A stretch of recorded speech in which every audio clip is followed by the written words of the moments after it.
France has officially handed over military headquarters in Senegal. Keep in mind, French people first came to Senegal in 1659 and they're only handing over this headquarters today. Crazy stuff. Is Senegal following the footsteps of Mali, Burkina Faso and Niger? We're going to find out about that.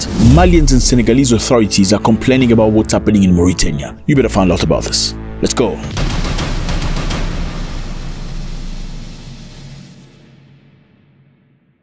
What's up everybody? I hope you're doing good. It's a beautiful day. Thank you very much for stopping by. You are very much appreciated. We have a lot to go through today. But first, my name is Zach. Thank you so much for stopping by. I know you like Africa. You want to know about the motherland.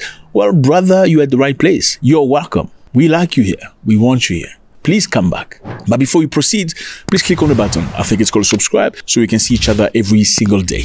Let's go. France has officially handed over a military headquarters. France has officially handed over the Country Amiral Protect military headquarters located in the port of Dakar. This operation marks a new step in evolution of bilateral defense security partnership between the two countries. Previously used by French soldiers, the strategic site is now an integral part of Senegal national military heritage. Congratulations, Senegal.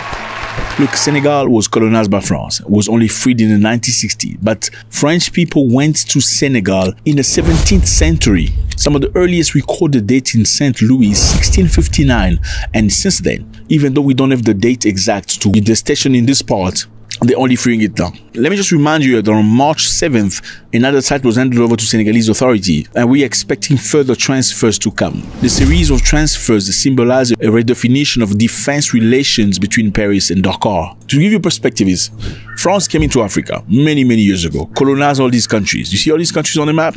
They were all colonized by the French. In the 1960s, the French decided to leave, to give people independence.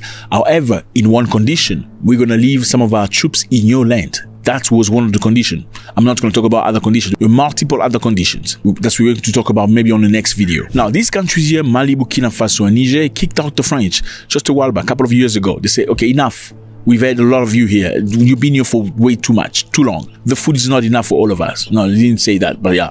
They said, please get out. We don't want you anymore. France didn't want to leave for some reason. France say, well, but we're here, we're helping you. We need to stay because we're helping you. No. We don't want you to help us anymore. Please just go. No, but we're helping you. We need to stay so we can help you. That's a little bit how it went. But yeah, then they got very angry that we're going to sanction you. Our airplane are not going to travel to your countries anymore. Your people are not getting visas to France anymore. We're done with you. So yeah, it was just like a toddler, very much. Anyway, now later on, Chad asked them to leave. Senegal said their troops need to leave. Ivory Coast also said their troops need to leave. Surely they're all not in the same setup, but it is happening. They're asking the colonizer to leave for good. The decision to withdraw French troops is an exclusively sovereign decision with regard to Chad, and we felt that after several decades of independence and proclamation of the Republic, it was no longer useful to have a foreign military base. I have instructed the Minister for the Armed Forces to propose a new doctrine for cooperation in defense and security, involving the end of all the foreign military presences in Senegal from 2025. We've decided on the coordinated and organized withdrawal of French forces from Ivory Coast. And now we're going to Mauritania.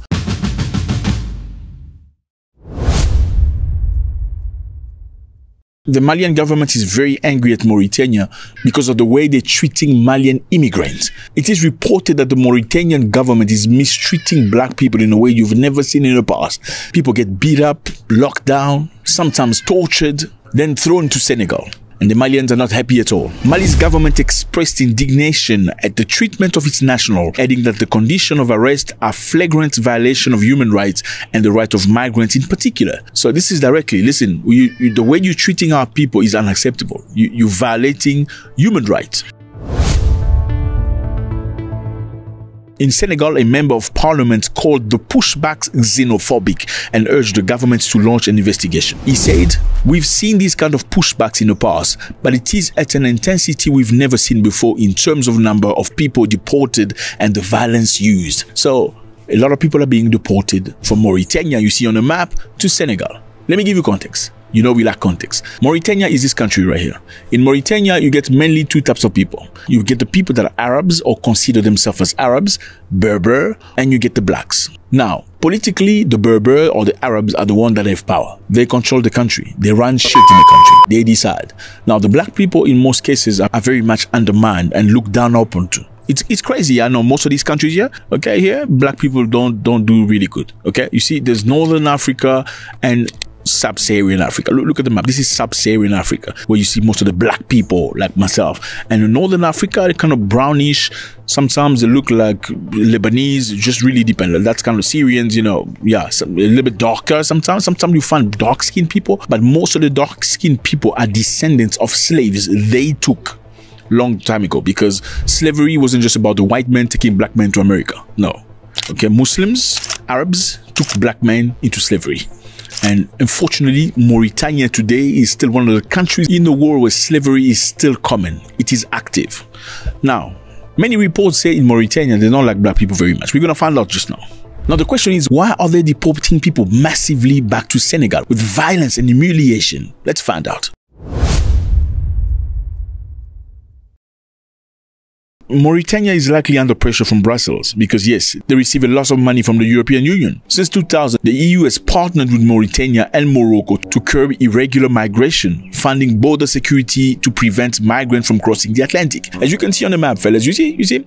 So a lot of Africans, black people from Sub-Saharan Africa, try to cross this side, trying to go to Europe. You see, Mauritania, you see all these countries here, Morocco, you see Algeria, you see Libya, Egypt, yeah, all these countries. People try to cross those countries to go to Europe. You're probably asking yourself a question: why do they have to cross those countries? Why don't they catch a flight to Europe? Well, Europe don't give visas to black Africans. No, they don't. Now, out of 100, 0.3 people will get a visa, or maybe one. Just trying to be fair. Yeah, they will charge you probably $100 or $250 for processing the paper, and an extra $100 for getting the visa. But then after processing and you've paid, they said, sorry, sir, you're not getting a visa. It's very frustrating. A lot of people try, you know, it's just crazy. We're going to get into that next time. But the bottom line is, because they made it so difficult, some people that are very desperate, they hope that life is better on the other side. Why do they think life is better on the other side? Because French people that colonized them made them feel like life in France is better than where they are. You know, where we are is much better than yours, you know. Then these people are very curious. They want to go over there, because if you're looting our nations, you're taking our gold, minerals and everything, maybe everything is over there, so we should follow it. That's why many people in Africa try to cross. They're trying to cross this, you see, yeah, that's the Mediterranean Sea. Crazy. They will go up to Morocco or any of these countries, then catch a raft or a boat to cross the, yeah, many people are unalive in the sea. Sometimes actually, yeah, sometimes European boat will come and hit them, jam them so they can fall into the water. And no, it's true. Let nobody lie to you. That's what it is. Anyway, now the Europeans, in order to curb the number of immigrants coming into Europe, found a new strategy, which is, let's go to Africa. Let's speak to the Northern Africans. Let's give them money. How about we give them money? Because money is the root of all niceness. This is why it's of crucial importance that we reinforce our partnership and also includes support for the border management and for search and rescue. How about that? Let's give them a few hundred millions. They will help us kick all these black people away. Well, it's worked really, really good. Mauritania has an agreement with the European Union. In February 2024, the European Union President Ursula von der Leyen signed a $235 million deal, a migrant partnership agreement with Mauritanian President Mohamed Ould Ghazouani to enhance border security. The goal was to dismantle smuggling networks. Well, that's good English to say if you find them, beat them up, throw them in jail, treat them really, really bad so they can take the message back home and say to the other guys, don't go, because you're going to be beaten really bad. And in August 2024, Spanish Prime Minister Pedro Sanchez signed a separate border security agreement with Mauritania. And look at what Spain, you see Spain? Spain is right here. Not too far. It's actually not very far from Northern Africa. So even the Spanish president by himself went to sign with Mauritania and said, please, I'm going to give you a couple of millions. If these black people come, beat them up, throw them in jail, torture them, anyway, you don't like them, right? We already know historically you don't like them. The Arabs don't like them very much. So it's going to be easy, right? So they're not Arabs like you. And a lot of them don't even speak Arabic. Some of them are not even Muslim. So easy.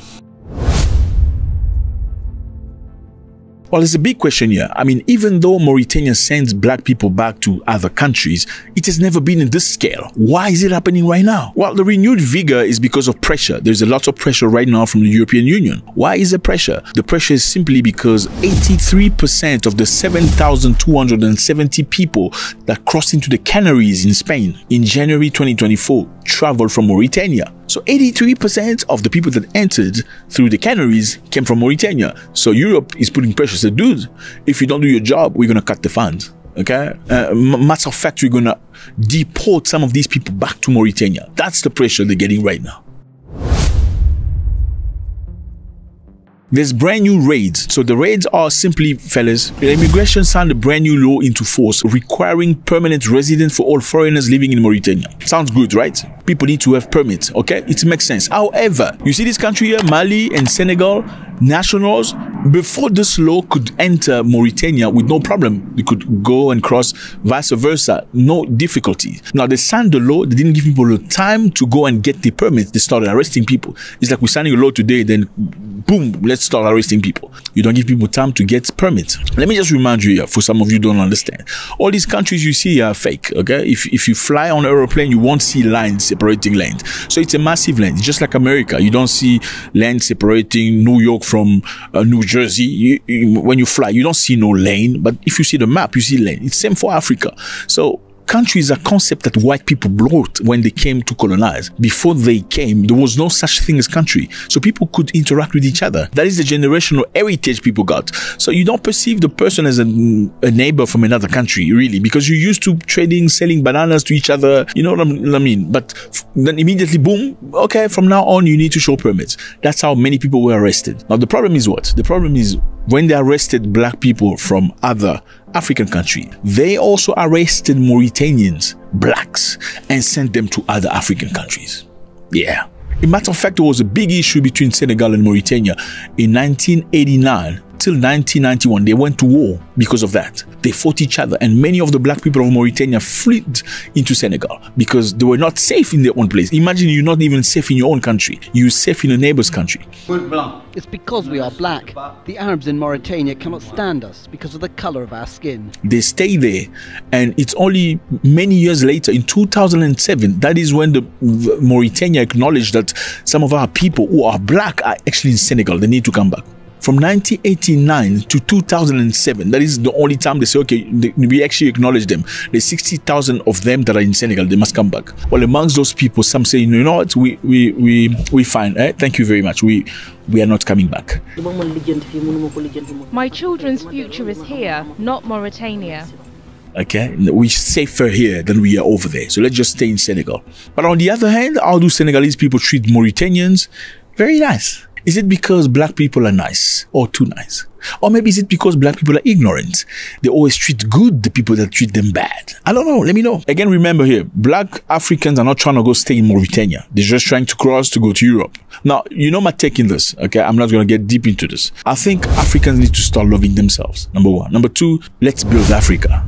Let's stop thinking that life is better on the other side. Number three, you know how they treat us. You know how they think about us. If some people in Europe can sponsor money to Africans so they can beat you up, you already know where you are. Let me know how you feel about this.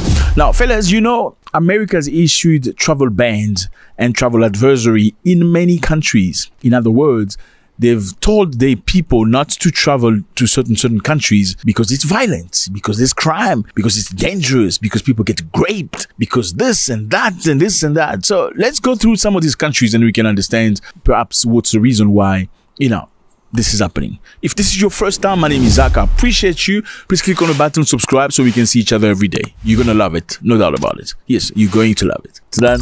Great. Let's go. Now, Venezuela.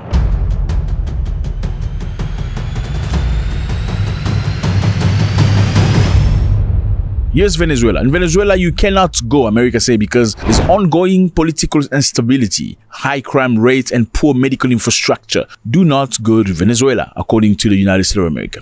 So what's happening in Venezuela? Okay, let's try to find out what's happening. Venezuela used to be a capitalist country. Now they've changed. They are socialists. What is capitalism? I'm going to try to explain in the most stupid way possible. Look at the pizza. You see this pizza? It says 12 pieces, okay? And people sitting around are 12. We have 12 pieces of pizza and 12 people. In capitalistic big countries, the person who's the strongest can take 10 pieces and leave 2 pieces for 11 people. Yeah, that's capitalist. In socialist country, if it is applied as it is said, everybody takes 1 piece. That's socialist for you. Now, it takes a lot to reach that level. Okay, we together? Great. Now, Venezuela used to be a capitalist country, like America. It's not anymore. Not an open market anymore. They privatize some of the biggest businesses they have. Venezuela also is one of the biggest producer of oil. You know, oil is very important for energy today. Now, Venezuela privatizing some of the businesses where America invested at the time is not a very good thing for American investors. So they feel like they've lost the market. They're not very happy with what's happening. And with the way Maduro has been speaking about Trump and America and his predecessor, and Chavez that called America the devil.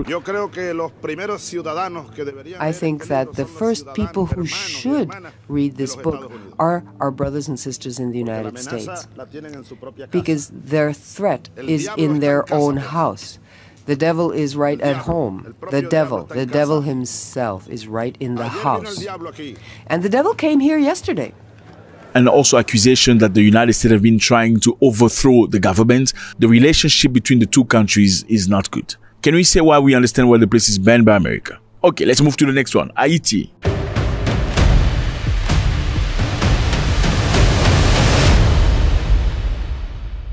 Now, Haiti, they say don't go to Haiti because it says severe gang violence, kidnapping, and a collapsed healthcare system. Well, if you look at Haiti, yeah, it's probably true that the healthcare is dead, the country is completely underground, and things are not working at all. But the history of Haiti is a very long history. Bottom line is, let me remind you here, perhaps some of you don't know, Haiti was the first country, black country ever in the world to free itself from colonialism. Yes, in the island, here's the map.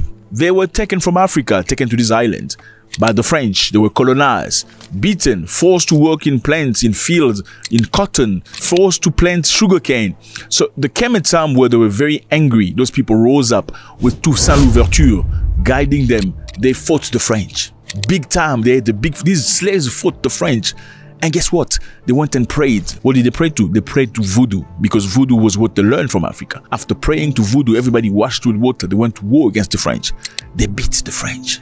After beating the French, they took over the entire island and they were ruling themselves. Now, what the French did is they brought help coming from Britain. They brought big warships to fight them. They said, if you do not give up, we're going to bombard and destroy the island. And then Europeans, with the help of Western countries, issued a ban on Haiti, saying that, I know you're thinking Haiti, they say Haiti in Creole. And France and other Western nations forced Haiti to pay a debt for wasting business. What is business? Business is bringing slaves from Africa to Haiti. You took us from Africa as slaves, brought us to this island, we freed ourselves, now you're forcing us to pay for the money you spent to bring us from Africa to this place, even though we never asked you, or else you're going to bombard us. Haiti had to agree to it to avoid problems, because most of the countries in Western nations were ready to go and destroy them. They came together to destroy Haiti. And in order to discourage every other African country or third world countries to try to free itself, what did they do? They banned Haiti from commercing and doing business with the world, so it doesn't develop. Now, let's fast track. Okay, now today, what's happening today in Haiti? You have a lot of black people that probably look like you, okay? Most case. However, the problem is the country is controlled by 12 families. These 12 families control oil, gas, food, road, transportation, telecommunication, all that. And these 12 families are not black. No, they're not. They're from, you see, the country you don't name, and Syria, and some of that place. They run Haiti, a country predominantly black. So maybe next time, let me know if you want to know more about this. We'll explain to you why there are no American soldiers in Haiti, why they're accusing gangs of fighting people. Are the gangs really fighting people or fighting for the people? Why are they military from Kenya in Haiti and not Americans? What is the benefits? Let me know if you want to know about Haiti. We'll make a video about that. Mauritania. Don't go to Mauritania because of terrorism and civil unrest in some areas. Well, fellas, Mauritania for some people is described as the most racist country in the world. Mauritania has two groups of people. The Arab-looking Berber and the black Africans. Now, in Mauritania, there's two clear classes. There are people that control government, infrastructure, administration, and money, and finance, and everything, and the black people that are nobodies. Now, where do the black people come from? The black people are the descendants of slaves they took back in time. I know a lot of you don't know this, but slavery was not just about Europeans taking Africans to America. Well, Arabs also came to Africa and they took black people as slaves. And many of these Arab countries, you still find black people, but they at the bottom of the social rank. They're not considered. Now, Mauritania in 1989 to 1991 went to war against Senegal because of a racial issue. After the war, Mauritania returned a big number of black people from Mauritania to Senegal. Matter of fact, they even sent their own people. Yes, black Mauritanians were forced to get into Senegal. It's because we are black. The Arabs in Mauritania cannot stand us because of the color of our skin. They stayed there for a long time. Matter of fact, it's only in 2007 that they acknowledged that actually, okay, some of our people that are black are in Senegal. Yes, fellas. And those people living in Senegal said, we don't want to go back to Mauritania. No, we rather stay here. We are from Mauritania, but our ancestors are from there, but let's rather stay in Senegal, where we're happy. My children's future is here, not Mauritania. But on the other hand, Mauritanians that look like Arabs and Berbers are well treated in Senegal. Now, do I agree with the travel advisory? Well, probably yes. Mauritania is the country in the world that still holds slaves up until now. Yes. Now we're going to Chad.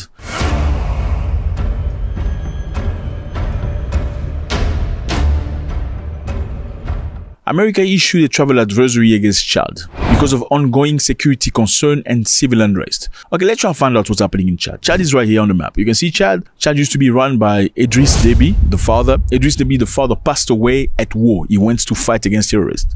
Talking about the president going to war. Yeah, not just sending other people's children to war. He went to war and he died over there. His son took over. Now, his son reportedly told the US to pause military operation and withdraw troops temporarily after diplomatic friction over the troop presence without full approval from the transitional Chadian government. So they asked Americans to leave. And then, oh, you have travel advice, don't go to Chad. Do you agree with that? Let me know how you feel about that. Cuba. Well, let's say don't go to Cuba because there's rising violent crimes, including armed robbery, homicide, persistent petty crime like pickpocketing, and unreliable power grid with frequent prolonged outage. So do not go to Cuba because of all of that. Now, what's the story between America and Cuba? Renunciar a la revolución, renunciar al socialismo, rendirnos. Cuba also did not want America's business, okay? The Cubans were fighting for their freedom. They wanted their people to benefit from the things. You remember Fidel Castro and Che Guevara that you know perhaps. They came for the people. They wanted the people to own everything. Oil, business, enterprise. The problem is when they came to fight Batista, Americans were running some of the biggest companies in Cuba, including hotels, hospitality, telecommunication, oil, and some things. That was a big problem. Why do you want to nationalize your stuff? But we have investment here. Americans had a military base in Cuba. The Cubans say, you know what? Thank you very much, but we don't want you here anymore. Please go back to your country. Americans say, no, we're not leaving. And by the way, we're blocking you from doing any business with nobody in the world. Anybody that dares to do business with you, we're going to sanction them. Well, do you perhaps understand why Cuba is not advised? Let me know how you feel about that. We go to Niger. Here's Niger, fella. Beautiful place, lovely people. But they say avoid Niger because of terrorism and civil unrest in certain regions. Travel ban. Now, are there terrorists in Niger? Well, there is terrorists in some areas of Niger. Does that mean you shouldn't go to Niger or everywhere there's terrorists? Absolutely not. Let's look into history. Well, Niger very recently toppled the president, Mohamed Bazoum, because Mohamed Bazoum was not working for the interests of the people. The military leaders kicked out the French that were stationed in Niger in order to fight against terrorists. Why? Because they felt like the French were not very efficient. Why would you keep somebody external that's not very efficient on the very subject they're supposed to be very efficient? So they decided, oof, guys, leave the country. The French refused to leave. Macron trying to make it a diplomatic issue. He said he was ready to fight. in other people's country. And then the Nigerians played a very interesting trick. Instead of attacking the French soldiers in their camp, because that would be a legitimate reason for them to defend themselves and take over the government and say, we defended ourselves, we changed things, they sent the civilians in the street. Millions of people in the street went walking, asking the French troops, there was 1,000 of them, to leave the country. This time we have decided to speak out. Even if we're going to be killed, we have decided to say what is in our hearts and what upsets us. It's an open secret that France plays an active role in the development and maintenance of terrorism. Thank you very much. This is not colonialism anymore. Go. When the French left, there was also American military base in Niger, in Agadez. The Americans felt safe. They didn't say anything. Whilst the French saying we do not recognize this government, America stayed very safe. Until the Nigerian Prime Minister went to Iran to have a discussion with his Iranian counterpart about business and stuff. Then an American diplomat accused Niger of selling uranium to Iran. Uranium is what you need to build an atomic bomb. The government of Niger regrets the willingness of the American delegation to deny the sovereign people of Niger the right to choose its partners and the types of partnerships likely to help it to truly fight terrorism. Even though the United States of America has unilaterally decided to suspend all cooperation between our two countries. And because Iran is not supposed to build it, they accused them without proof, saying you've gone there to negotiate uranium. Then Niger got very angry. When they came back, they said, okay, guys, we were dealing with the French. We asked them to leave. We didn't say anything about you. But you cannot direct and dictate who's going to be our friends, okay? It's not for you. We can choose to be friends with Russia. We can choose to be friends with China or Iran. It's not for you to... we're not your children. Now, take your stuff and leave. Then Americans, they tried to negotiate. They sent a team of people to see the president. The president of Niger refused to see them. Why? By the time Americans come, usually you send a message saying, okay, we'd like to see the president. Can we see him? Then the president say, you can come. Then you come. Well, Americans did not do that. They just took a flight, sent a delegation because they're special. Okay, we're going to the Nigerian president's office. They got there, they want to be seen. They said, no, you're not seeing the president. Well, they left. And Niger said to them, you need to leave. And before they completely left, Niger called the Russians to come and occupy the same camp the Americans were stationed. So there was one section was American, the other section were Russians. Americans were forced to leave the country. But Niger's got a travel ban or travel advisory. You mean, let me know how you feel about that. Now we're going to Burkina Faso. Burkina Faso, they said, don't go to Burkina Faso because there's a heightened threat of terrorism, crime and kidnapping. Well, do you agree to that? Well, Burkina Faso, as you know, also doesn't deal with America straight like this. Okay, they don't have any beef or any issue, but they're very friendly with Vladimir Putin. The president very recently went to Moscow. The president always praises Russia. Clearly, there's not a good friendship happening there. Could that perhaps justify the reason why they say don't go to Burkina Faso? Let's go to Nigeria. America's got a travel advisory against Nigeria saying there's terrorism, civil unrest in certain regions. Are they right? Well, Nigeria is not a very stable country. Okay, people get unalive every single day in Nigeria. In Nigeria, as a foreigner, which I don't necessarily, no, I'm not going to advise you to go travel to Nigeria either. Because, yeah, you must leave Nigeria to Nigerians. Okay, as a foreigner, when you travel to Nigeria, you probably, especially if you're white, you probably will need bodyguards to protect you from who? Question mark. Even the police itself. Look how the police treat Nigerians.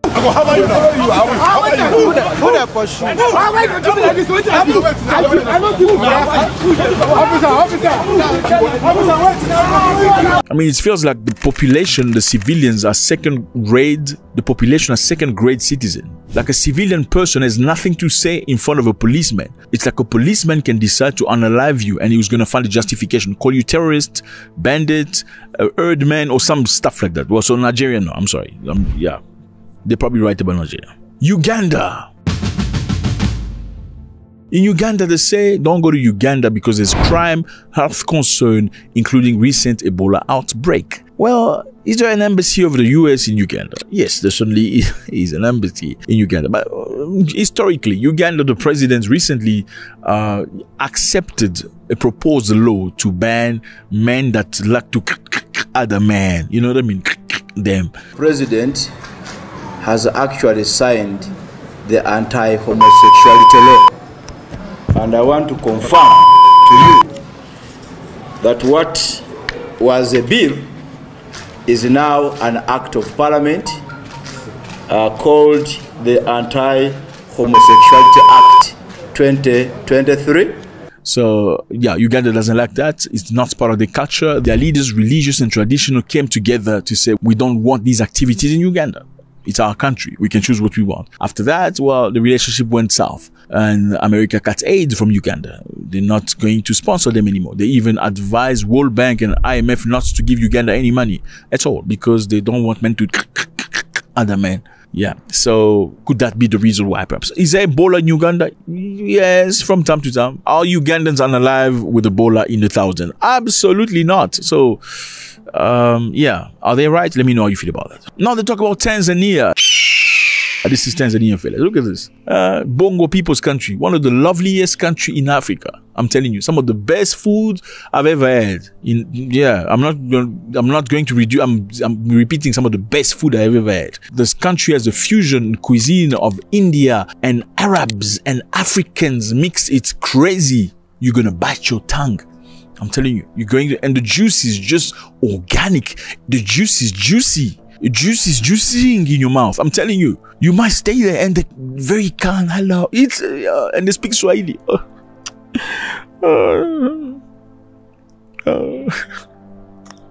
They say don't go to Tanzania because there's crime and terrorism risk. There's terrorism in Tanzania. Okay, I don't know about that. Now, the United States of America. The United States of America is ridden by violent crime, robbery of motor vehicle, property crimes, burglaries, larcenies. USA as Baltimore, Detroit, Memphis, Tennessee reported the highest violent crime rate per 100,000 residents, particularly in category of murder, rape, aggravated assault. Well, let's just slow down here, okay? In 2024, fellas, there was 277 reported fatalities of black individuals due to police shooting, according to data compiled by Statista. Crazy stuff. This accounted for approximately 20% of the total police shooting related unaliving that year. Okay, 20% of unaliving was black people, and black people what? How many percentage of the Americans? 14%? Minority? 20% of them? No. Historically, black Americans has disproportionately been affected by police violence, while they represent only 14% of the US population. They are unalived by police more than twice the rate of white Americans. So should Africans also issue travel ban or travel advisory against America? Because it's a dangerous country. It's a very dangerous country. I mean, if 20% of the death is people looking like me, oh, that's definitely a dangerous country for me. There's a video that's happening in South Africa. We're going to have to go through it. It's a very sad situation of a lady that's pregnant, apparently a Zimbabwean. I think this has happened today. I just got somebody forwarded it to me today. And she left Zimbabwe, crossing into South Africa, trying to get healthcare. She's heavily pregnant. And once she got to the hospital, apparently she was asked to leave the hospital. We're talking about public hospitals. And in South Africa, public hospitals allow you to get free care if you are South African and many other things. We get into the details. And apparently some South African ladies kicked her out. Or at least she was intimidated and she ran out, and they followed her outside and put pressure on her, asking her why she was there and she should return to Zimbabwe and go get healthcare. For context, here's a map. You see Zimbabwe, you see South Africa, neighboring country. Yes, neighboring countries with a common, in some areas, history.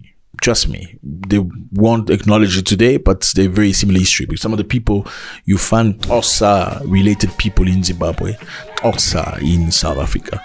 You found Zulus in South Africa, and a version of Zulus. They want to call them different, but very similar language. Anyway, let's watch what happens and we make a comment. Let's go. Why did you run away? You make babies what? Sister, when you were checking in the water, when you ran away? In the toilet, why?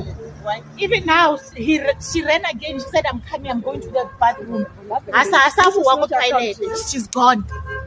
Now, well, can we have our you think we are playing? Can we have our medication? The one they gave? You did what? There's no way they don't give you. Well, what were you doing inside there? Vitamins that you get. They helped you again. No. That's already mad. You had blood.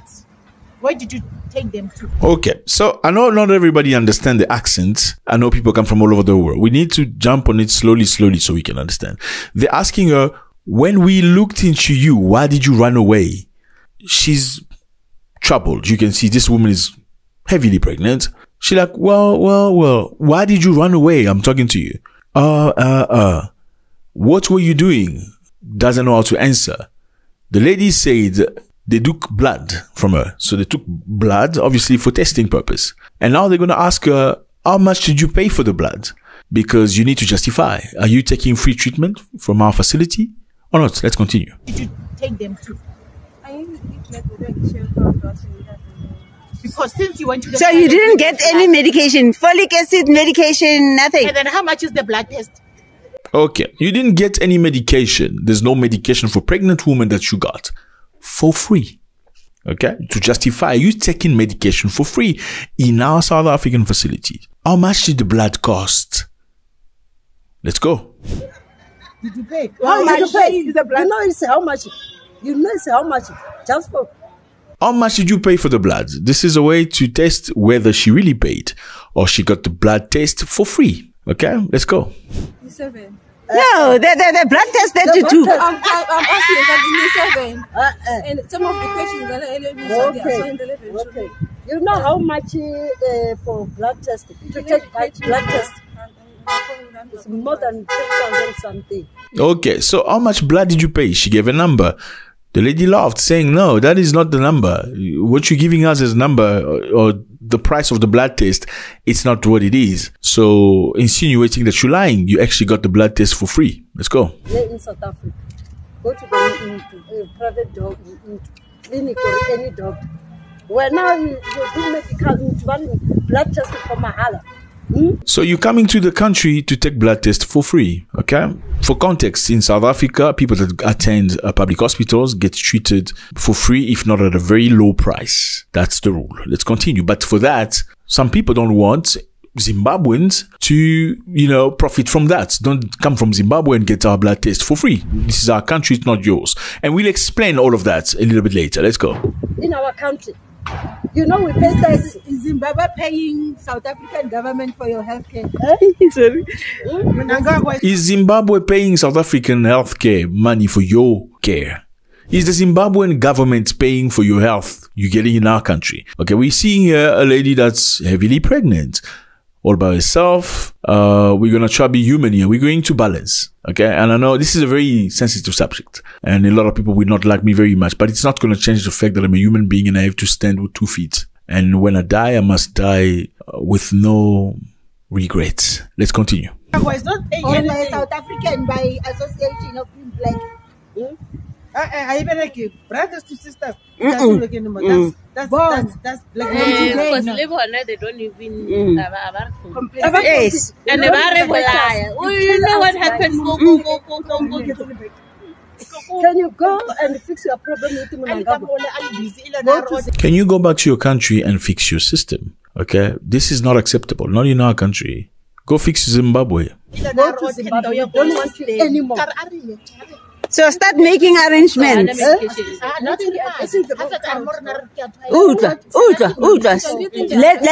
me say this. Now, today, when you get home, start making arrangements for where are you going to get that baby from? Where are you going to deliver that baby? Because here you are not coming.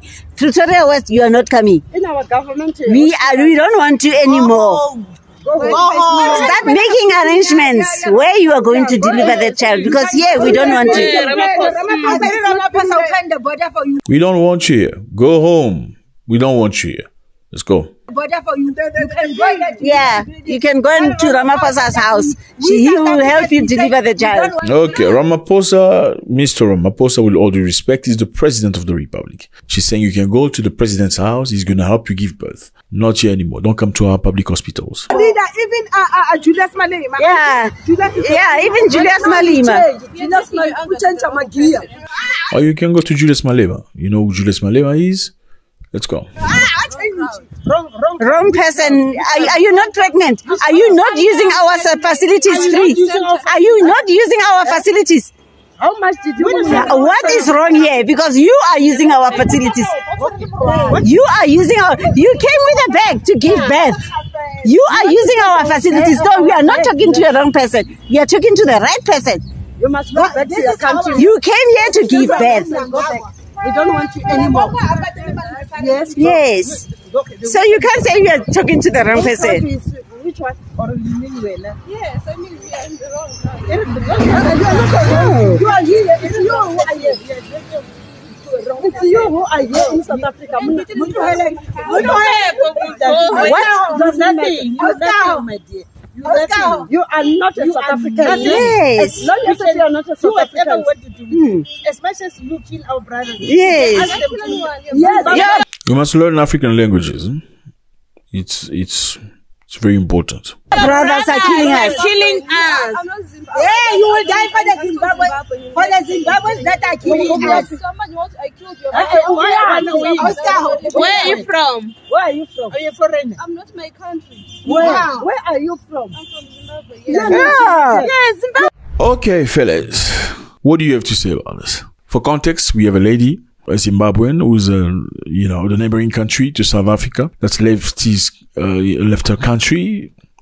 We can't tell whether she lives in South Africa and just went to hospital, or whether she lives in Zimbabwe and crossed to South Africa. These are two completely different situations. Is she legal? We cannot tell because nobody has asked her for her passport. It's very easy to say this one is illegal and stuff like that. Doesn't mean a legal immigrant will necessarily go to a paid hospital or private hospital. Not necessarily. Not all legal people have money to go to private hospital. Okay, so is she legal? We don't know. Is she illegal? We don't know. But I think in most cases, people will speculate that she's illegal because you get a lot of Zimbabweans that are illegal. Speculation. Illegal in South Africa. Why? Because Zimbabwe goes through the most. It's a country that's literally on the floor. Since Mugabe declared that white people should give land back to black people. There is enough land in the country. And out of 12 million hectares, what we want, about half of that, 5 million plus. And they, only 4,000 farmers own 12 million hectares of the most fertile land in the country. Why can't they agree to 5 million plus coming our way? Yeah, they got support. The whites got support from America, from Britain and Europe. They sanctioned Zimbabwe. Zimbabwe went to the gutter. A lot of white people, farmers that own land in Zimbabwe, crossed from Zimbabwe, look at the map, into South Africa. And some of them went to Zambia. They received support from fellow white people that were already in South Africa. That's helped them, integrate the community and start working and continue their life. And same for the people in Zambia. Now, Zimbabwe remained an empty country with nothing functioning. Everything fell, everything on the ground, the economy, the infrastructure, everything on the floor. Now, with that being said, a lot of Zimbabwe were forced. They felt like they had to leave the country to go looking for a better life somewhere else, because when America sanctions you, there's nothing you can do about it. So they crossed into South Africa. A lot of them crossed into South Africa looking for a better life. And yeah, because the system is failed, we're going to try to find out first. I don't want to give you my opinion. I want you to go through, let's all go through a neutral opinion. How about we ask a computer what the computer thinks, okay? Why are Zimbabweans using healthcare facilities in South Africa? I got a computer right here. Yeah, let's use the AI, okay? So it's quicker, okay? They say the Zimbabwe uses South African public hospitals due to collapse of the Zimbabwe healthcare system, which suffers from a shortage of doctors, chronic underfunding, and a lack of drugs and equipment. So we're very clear there. The Zimbabwe's healthcare is on the floor. So all the millions of people living in Zimbabwe, I'm not sure how many people live in Zimbabwe, are faced with a very difficult situation in terms of healthcare. Now, they come to South Africa. How can you come to South Africa? Because it's a different country, right? The South African Constitution guarantees basic healthcare access to all, including migrants, refugees, and asylum seekers, attracting many Zimbabweans, especially for emergency care, childbirth, and treatment for conditions like HIV. So the South African Constitution allows people, including migrants and refugees, to use the South African healthcare system for their needs. Okay, that is the government that made the choice through the Constitution. However, there is a strain, because this is somebody else's country. You have to use their facility. The more you use their facility and they allow you, the more you come. The more they let you do it, the more you come. First of all, before I continue, that lady was very stressed, okay? That's not nice, putting so much stress on a pregnant woman like that. You can see she was stressed. She's trying to keep calm, because it's a very stressful situation. I mean, don't look at her as a Zimbabwe. If you're going to look at her as your sister, okay? I know people are getting triggered by these sentences. She's very stressed. You can speak to her nicely without having to scream at her. You can still point out things without necessarily having to put pressure on law and how much did you pay for the blood? It wasn't necessary. Let's continue. So there's a strain on South Africa hospitals, particularly in Limpopo. Here's Limpopo, you can see on the map. Limpopo people are usually very, very nice people, no doubt about it. Lovely people, pedis, vendors, tongas, very nice people. Okay, let's continue. South African hospitals, especially in areas like Musina and Vembe district near Zimbabwe border, report significant pressure from Zimbabwe patients seeking care for emergency childbirth and chronic conditions such as HIV. So if you get into an accident or people want to go to South Africa, because it's just a border, you can cross. Childbirth, people go there because they don't want to die. You know, chronic disease like HIV, they can get good quality stuff in South Africa. Now the problem is the Zimbabwean patients are overwhelming facilities, and I'm still reading for these are not my opinion. You can go check it for. I'm not giving my opinion. I want you to give your opinion. Zimbabwean patients are overwhelming the facilities with unverified claims suggesting that 70% of maternity ward patients in some hospitals are Zimbabweans. Unverified claim. Okay, it's not verified.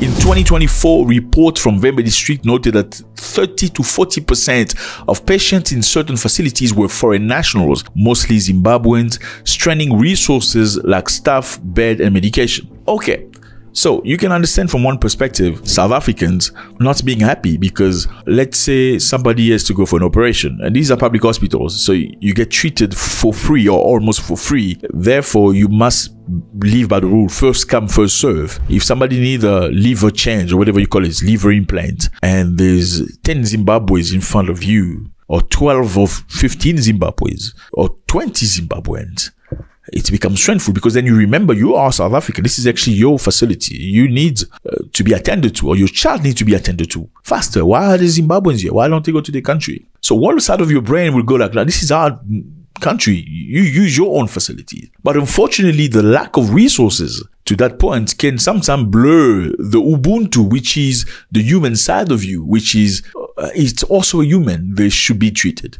Like, getting back to it, would you prioritize a foreigner's health before your child? And again, we're looking here at people that cannot afford to pay private hospitals. So it's a matter of resources. Now, my question is this. Do you let this woman go and get treated or get the treatment that she needs, being from Zimbabwe, just because you're a human, because you have Ubuntu? Ubuntu is this African way of, loving other Africans, letting them be okay and stuff like that. If you let this one pass, and there's another one, you let that second one pass, and there's a third one, and a fourth one, and a sixth one, what happens next? It becomes very difficult because then now the resources that are limited that you have to fight for it. That becomes a problem on a South African perspective. Now, on a Zimbabwean perspective, they look at it like, you are not human beings. How can you menace, threaten a woman that's pregnant like this? What if she loses a child? Well, somebody will tell you, nobody cares. This is not her house. I mean, you will go like, why would you put pressure on this person who's just trying to live? I mean, they're within emergency. They're going to be unalive if they don't get the treatment. How do you react in that situation? Well, let's get back on track so we can understand. Remember, in the first concept I explained to you, saying that Zimbabwe chased white people, taking back the land. That was the problem. Then they were hit with sanctions. That's when the country collapsed. Okay? Then everything went south. We get back into that. So, looking into South Africa. South Africa has a great system, okay? Compared to many African countries. Not all African countries. Some are better than South Africa in terms of hospital structure. There are some countries here that give you very, very good quality. I'm not going to name no country. Very good quality hospital for free. It comes from tax, okay? Well, people talk about tax. Oh, we're paying tax. That our tax money is making sure we have this facility. Not everybody pays tax. Number one. First of all, the majority of people don't pay tax. Let's not get into that.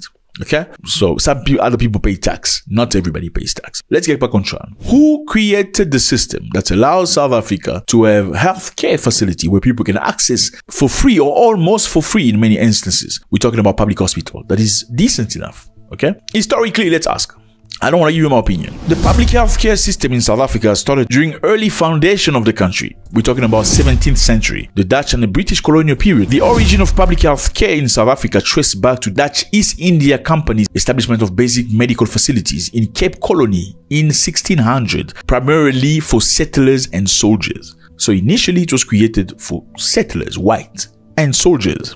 Let's fast forward during apartheid in 1948 to 1994. The National Party government segregated healthcare, creating separate hospitals for racial groups. Public hospitals for black South Africans, like Chris Hani in Soweto, were expanded but underfunded by Dr. Hendrik Verwoerd. Okay, we're gonna need to go historically because I know some of you getting emotional. Let's be mathematical, okay?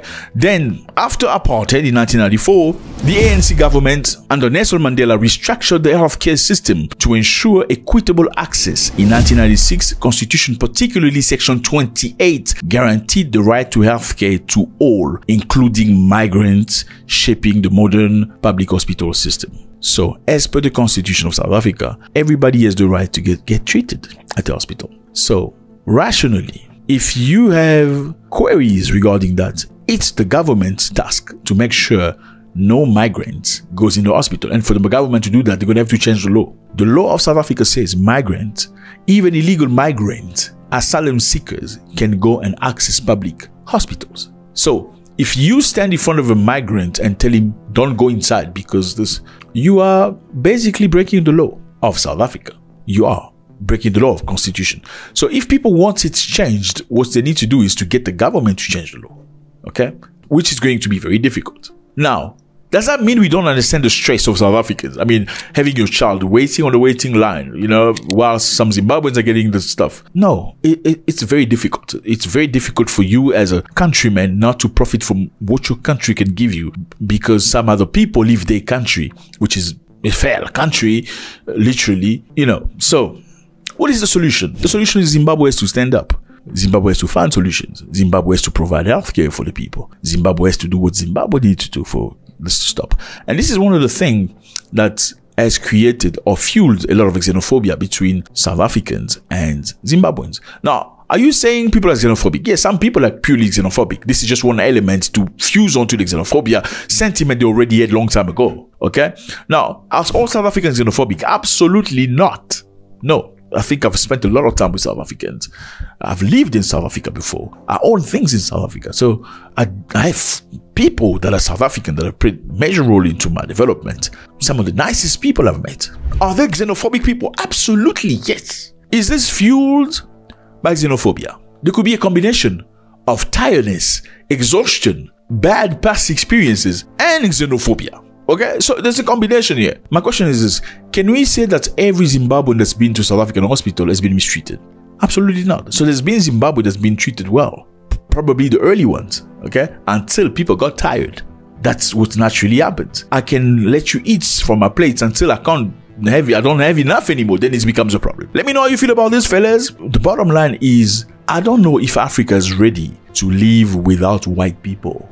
And I know this is a very difficult sentence to say. Well, South Africa, as much as you hate hearing it, has been influenced in a positive way when it comes to healthcare by those very white people that people are trying to chase. I'm just being honest with you, and you know it. And that's why South Africans that are honest, they love the white people. Yeah, they will kick you away before they kick you away, white people. They can say, oh no, we have to take the land, but it's with the limits. I think it's most people, they just want equality. I don't think they really want the whites to leave. So some black Zimbabweans are being blamed to say, why did you chase your white people from your country? You see, you chased white people, then you came following them to South Africa where you chased them. You should have never chased them from the country. This is a very difficult conversation, but it's a conversation we need to have. Let me know how you feel about this. It's always a great pleasure. We need you to comment. Let's talk about this. No insult. Please don't bring your insult here. Nobody needs it. Really. Let's talk to each other. Let's be honest with one another. So people can understand. Even those who don't understand, they can understand. What are the frustrations? What are the limitations? How are the resources being used? What are the solutions that can be created to manage the situation? God bless.